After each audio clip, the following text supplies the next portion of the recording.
Audiobook.org. The Story of the Siren by E.M. Forster. Few things have been more beautiful than my notebook on the deist controversy as it fell downward through the waters of the Mediterranean. It dived like a piece of black slate, but opened soon, disclosing leaves of pale green, which quivered into blue. Now it had vanished.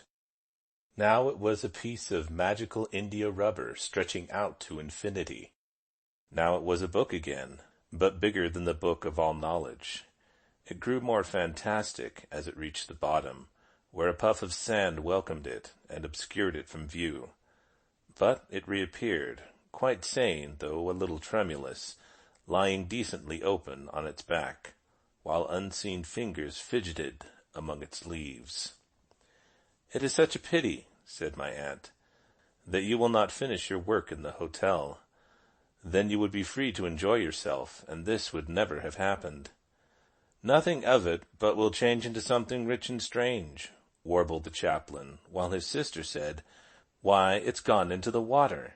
As for the boatmen, one of them laughed, while the other, without a word of warning, stood up and began to take his clothes off. "Holy Moses!" cried the colonel. "Is the fellow mad?" "Yes, thank him, dear," said my aunt. "That is to say, tell him he is very kind, but perhaps another time." "All the same, I do want my book back," I complained. "It's for my fellowship dissertation. There won't be much left of it by another time." "I have an idea," said some woman or other through her parasol. "Let us leave this child of nature to dive for the book while we go on to the other grotto. We can land him either on this rock or on the ledge inside, and he will be ready when we return." The idea seemed good, and I improved it by saying I would be left behind too to lighten the boat. So the two of us were deposited outside the little grotto on a great sunlit rock that guarded the harmonies within. Let us call them blue, though they suggest rather the spirit of what is clean. Cleanliness passed from the domestic to the sublime, the cleanliness of all the sea gathered together and radiating light. The blue grotto at Capri contains only more blue water, not bluer water. That color and that spirit is the heritage of every cave in the Mediterranean, into which the sun can shine and the sea flow. As soon as the boat left, I realized how imprudent I had been to trust myself on a sloping rock with an unknown Sicilian.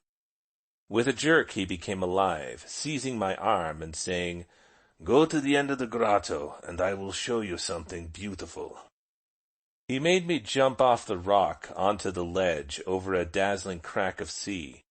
He drew me away from the light till I was standing on the tiny beach of sand, which emerged like powdered turquoise at the further end. There he left me with his clothes, and returned swiftly to the summit of the entrance rock. For a moment he stood naked in the brilliant sun, looking down at the spot where the book lay. Then he crossed himself, raised his hands above his head, and dived. If the book was wonderful, the man is past all description. His effect was that of a silver statue, alive beneath the sea, through whom life throbbed in blue and green. Something infinitely happy, infinitely wise. But it was impossible that it should emerge from the depths, sunburnt and dripping, holding the notebook on the deist controversy between its teeth. A gratuity is generally expected by those who bathe. Whatever I offered, he was sure to want more, and I was disinclined for an argument in a place so beautiful and also so solitary. It was a relief that he should say in conversational tones, "In a place like this, one might see the siren." I was delighted with him for thus falling into the key of his surroundings.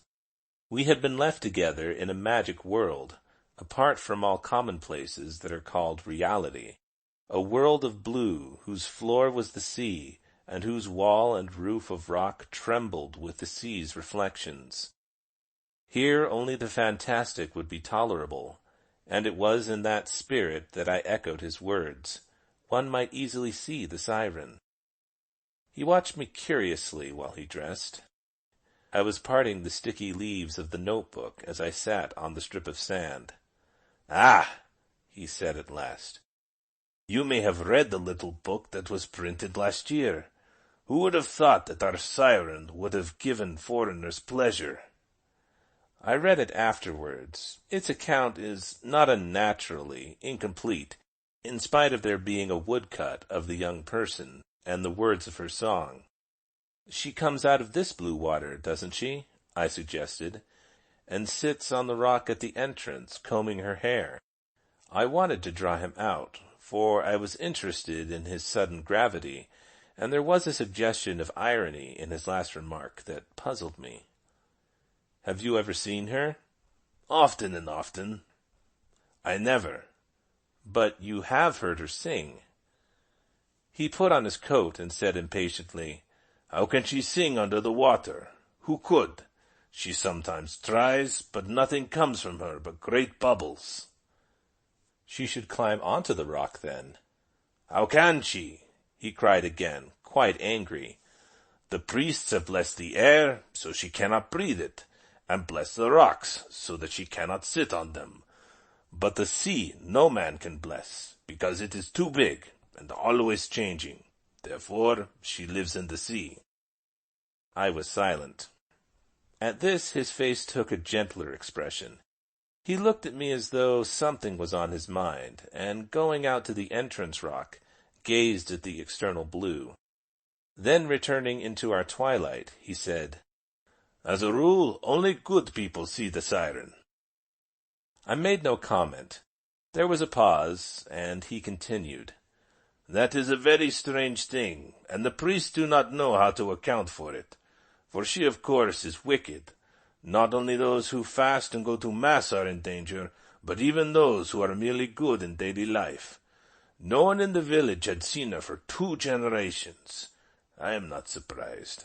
We all crossed ourselves before we entered the water, but it is unnecessary. Giuseppe, we thought, was safer than most. We loved him, and many of us he loved, but that is a different thing to being good." I asked who Giuseppe was. "That day I was 17, and my brother was 20, and a great deal stronger than I was. And it was the year when the visitors, who have brought such prosperity and so many alterations into the village, first began to come. One English lady in particular, of very high birth, came, and had written a book about the place, and it was through her that the Improvement Syndicate was formed, which is about to connect the hotels with the station by means of a funicular railway." "Don't tell me about that lady in here," I observed. "That day we took her and her friends to see the grottos. As we rode close under the cliffs, I put out my hand, as one does, and caught a little crab, and having pulled off its claws, offered it as a curiosity. The ladies groaned, but the gentleman was pleased and held out money. Being inexperienced, I refused it, saying that his pleasure was sufficient reward. Giuseppe, who was rowing behind, was very angry with me, and reached out with his hand and hit me on the side of the mouth, so that the tooth cut my lip, and I bled.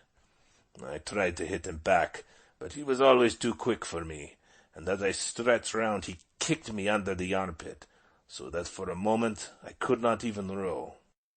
There was a great noise among the ladies, and I heard afterwards that they were planning to take me away from my brother and train me as a waiter. That, at all events, never came to pass.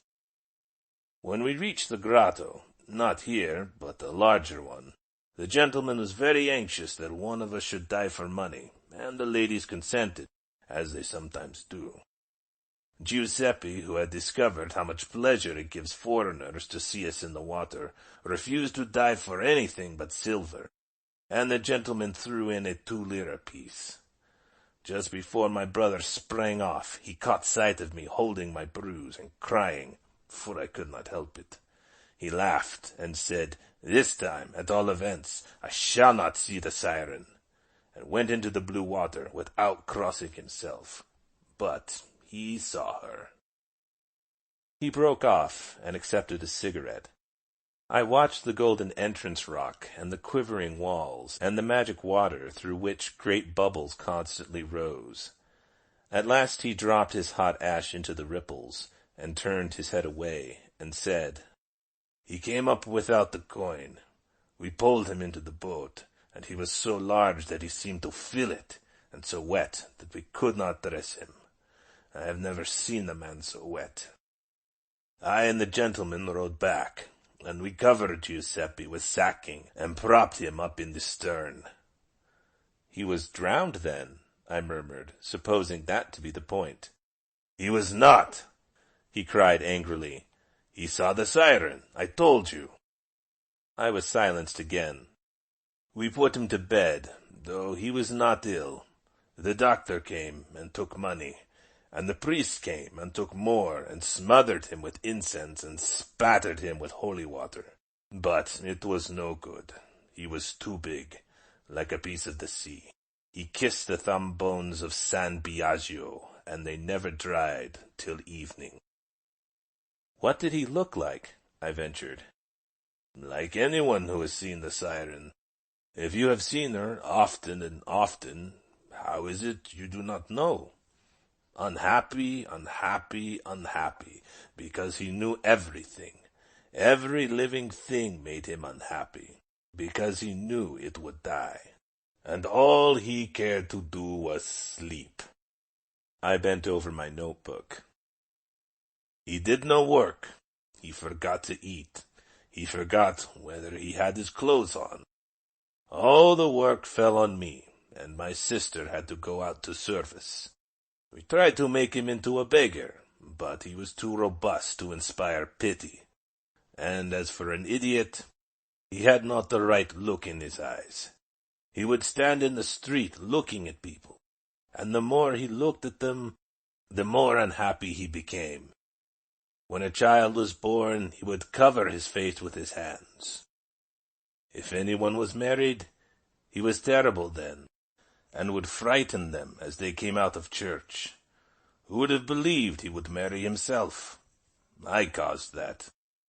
I was reading out of the paper how a girl at Ragusa had gone mad through bathing in the sea. Giuseppe got up, and in a week he and that girl came in together.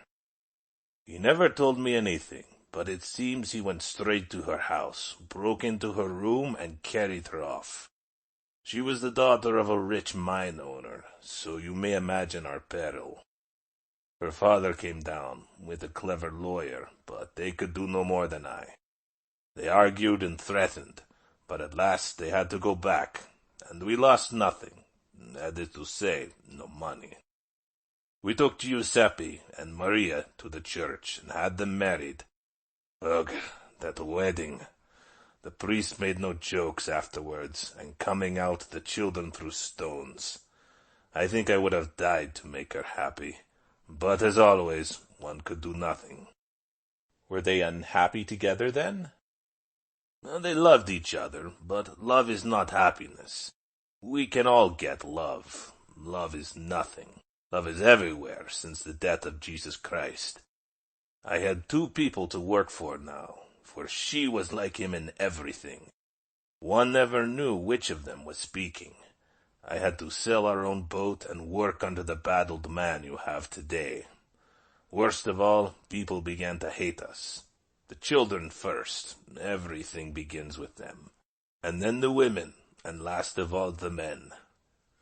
For the cause of every misfortune was, you will not betray me?"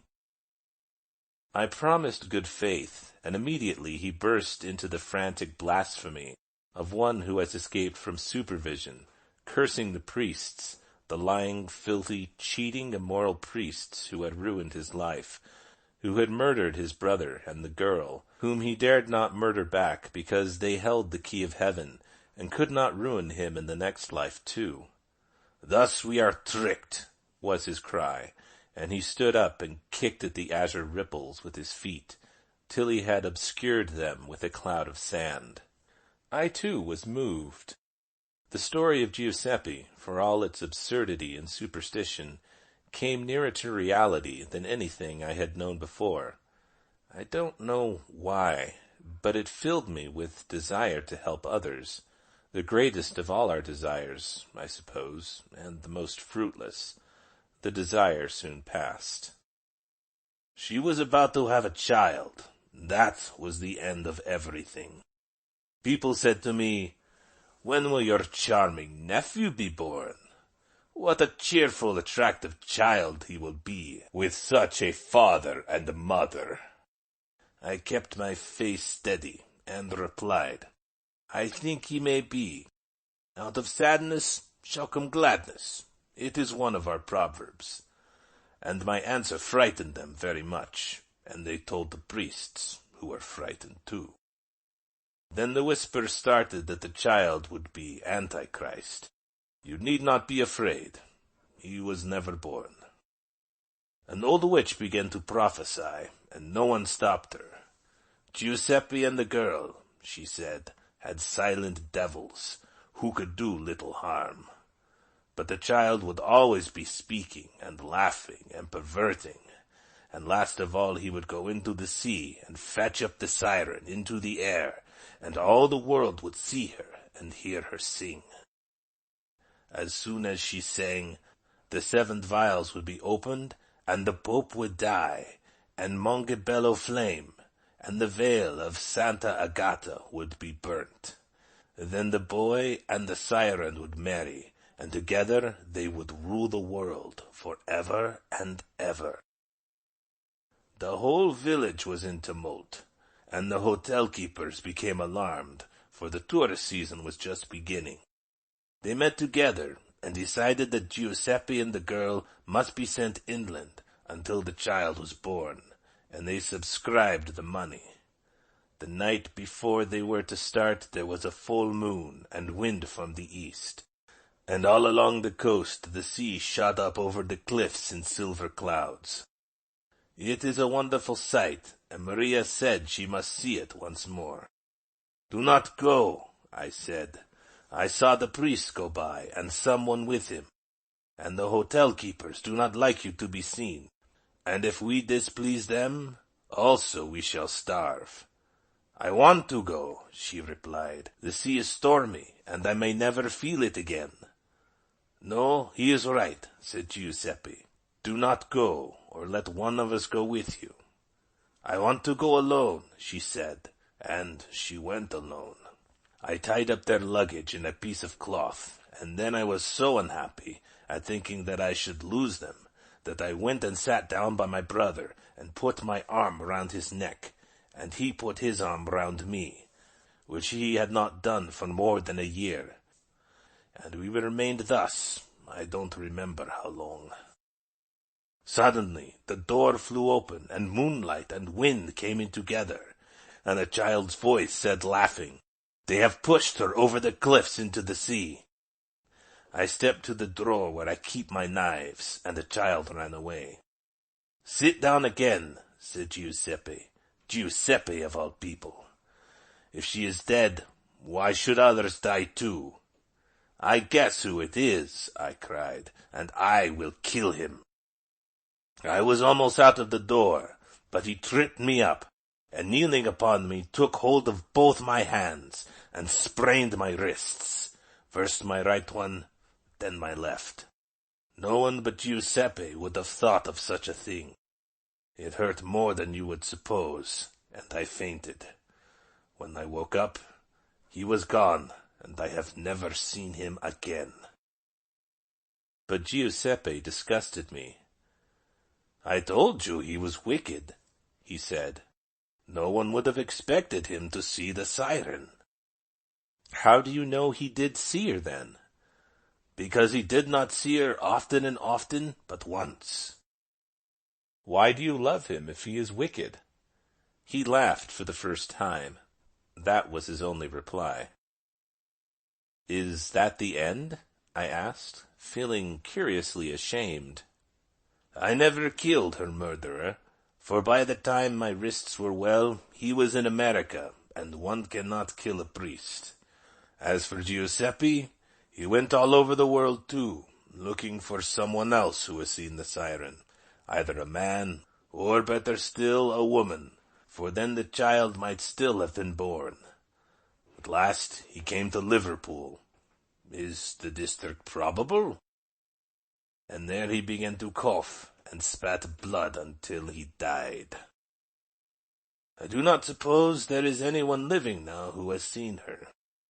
There has seldom been more than one in a generation, and never in my life will there be both a man and a woman from whom that child can be born, who will fetch up the siren from the sea, and destroy silence, and save the world.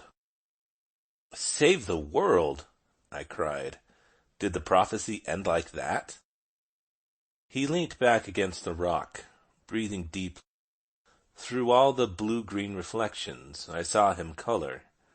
I heard him say, "Silence and loneliness cannot last forever. It may be 100 or 1,000 years, but the sea lasts longer, and she shall come out of it and sing." I would have asked him more, but at that moment the whole cave darkened, and there rode through its narrow entrance the returning boat. End of The Story of the Siren